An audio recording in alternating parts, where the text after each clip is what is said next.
Good morning, junk removal warriors. Joseph here, Vets Haul Junk Removal in Stafford, Virginia. And thanks so much for sharing with me just a few minutes of your precious time. I know your time is valuable, and I hope you gain value in today's video. I wanted to talk about leadership, guys, and why it's imperative that you must be a strong leader for your junk removal organization, your employees, and yourself. So this morning, I visited one of the Facebook junk removal business owner groups. There was a very unique post that I read, and it said something to the effect of, should we start posting some of the excuses that our employees give us when they can't come in for work?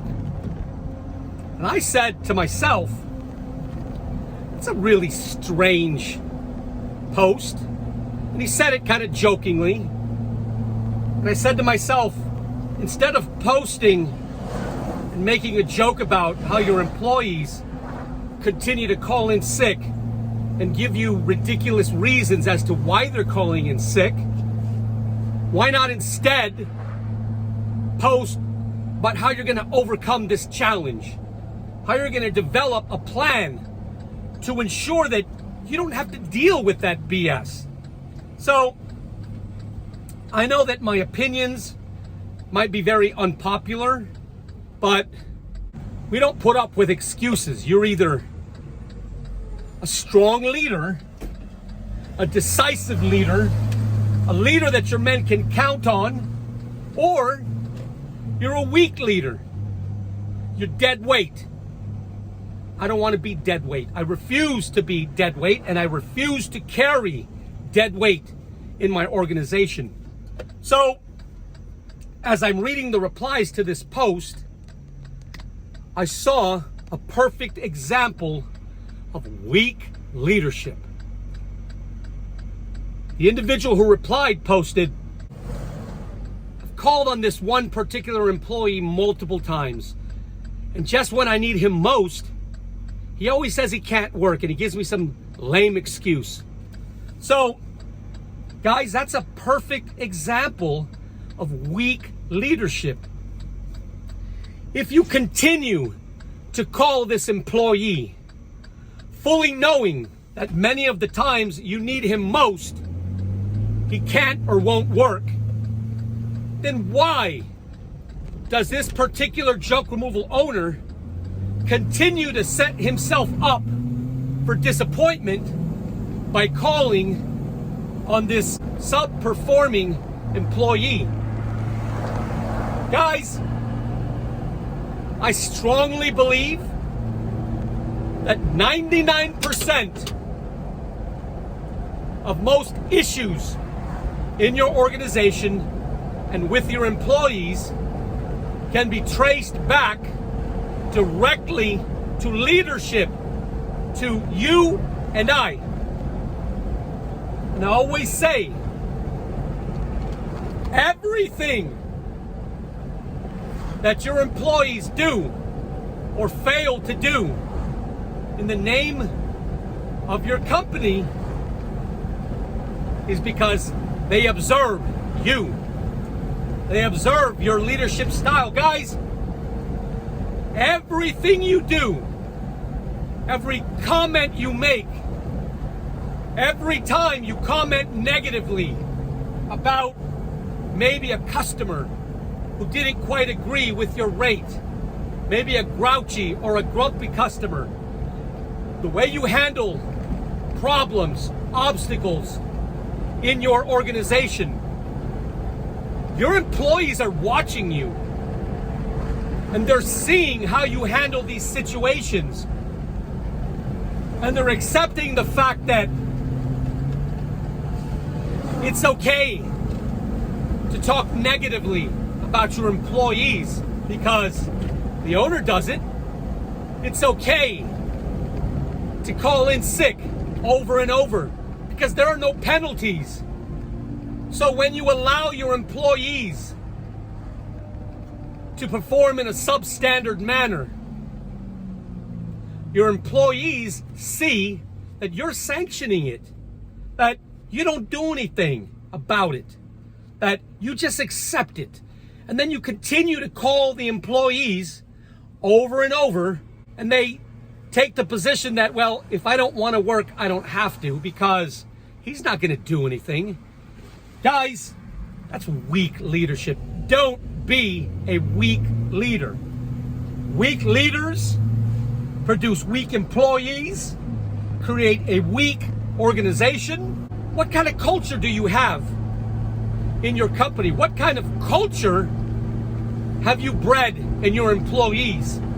Do you set the standard in your organization? And when the standard isn't met, do you act quickly and decisively? Guys, weak employees are a cancer. Weak employees make other employees weak. When one of your best employees, who gives 150% of everything he has, sees other employees giving 85%, why would that 150% employee continue to give 150%? There's no need. He as well can give 85%. And now, instead of having a team of determined, focused, and hardworking employees, you have a team, if that's what you can call it. Better yet, you have a group of individuals who are only going to give the minimum. So when you identify that weak employee, you cut him. You remove that employee from your organization. But there are things that you must do before you can terminate weak employees. And one of the things I suggested on this particular post was, it's imperative, absolutely imperative, guys, for you to create an employee handbook. And it doesn't have to be this long, drawn-out handbook. It can be just a few pages, but it has to clearly identify for the employee in plain and easily understood language what's expected of the employee and some of the ramifications that may happen if the employee doesn't meet the standard. Guys, set the standard. And once you set the standard, you implement the standard. And once you've set the standard and you implement the standard, then you continually reinforce the standard. And those individuals who can't meet the standard, unfortunately, so sorry, but you can no longer be a member of my fine organization. So, you have the employee read the employee handbook, you have the employee ask any questions about the employee handbook, you annotate the questions that the employee asked, you annotate that on this date, I answered the questions for the employee so that he understood everything that was entailed in the employee handbook, and then you have the employee sign the handbook, stating that he understands and accepts the standard as set forth in the employee handbook. And obviously, an employee handbook is not going to prevent substandard employees from performing poorly. But when it comes time to terminate the employee, if you're a good leader, you have annotated every time the employee called in sick. You've annotated every time the employee had to be counseled because he was standing around not doing what he was supposed to do. And eventually, you've taken the steps necessary. You've done everything that you possibly can to retrain the employee, counsel the employee, give the employee opportunities in which to correct the substandard performance. And then when you have to terminate the employee doesn't have a leg to stand on. He signed the employee handbook saying he knew what he was getting himself into. He knew what the standards were, and he was going to meet the standards. And if he doesn't meet the standard, he knew what was going to happen. You've kept your paper trail. Then when it comes time to terminate that employee, you get rid of him like the cancer that he is. Because like I said, it's going to spread, guys. It will spread. No doubt. There's always going to be weak employees. You have to counter that by being a strong employer, a strong and decisive leader. In this same topic, but in another conversation, I was speaking to a junk removal owner, and he says, well, I only rely on one employee. I have one employee, and he's a little weak, so I can't really terminate him until I find someone else. If I terminate him and I'm not able to generate revenue, I can't really provide for my family. I can't pay my bills. Guys, that's not a weak employee issue. That's a weak leadership issue. 99% of all obstacles we encounter in business can be directly attributed to weak leadership.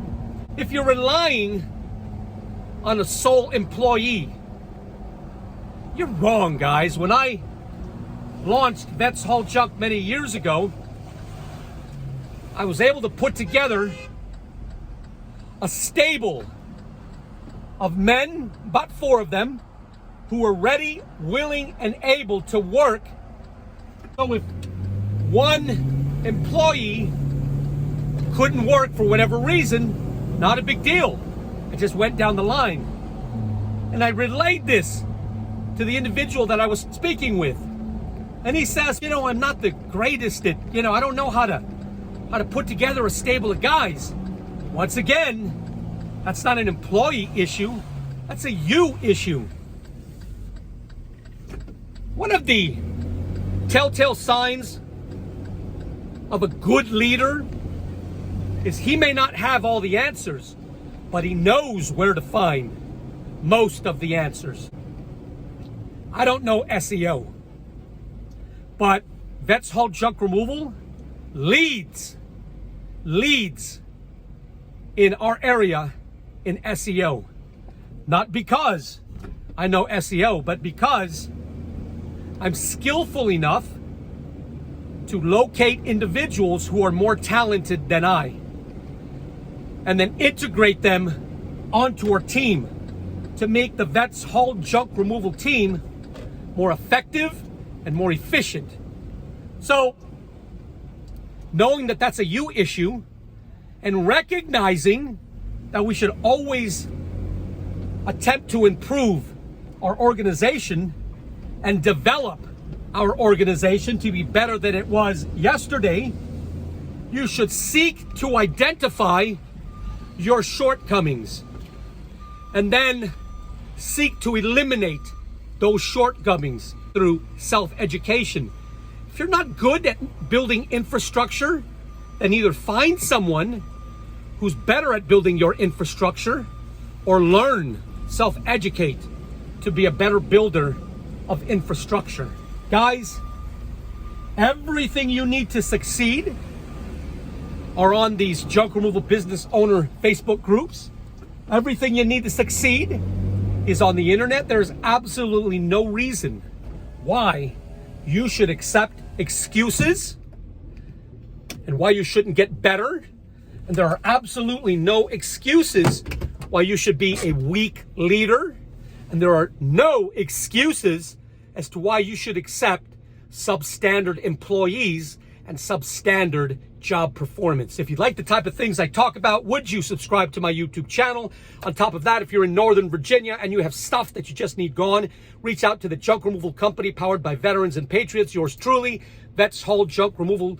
We can be found at vetshauljunk.com, and you can call us directly at 540-657-VETS. Once again, that number is 540-657-8387. I'll talk to you next time. Rock me, rock me, rock, rock steady. Rock me, rock me, rock.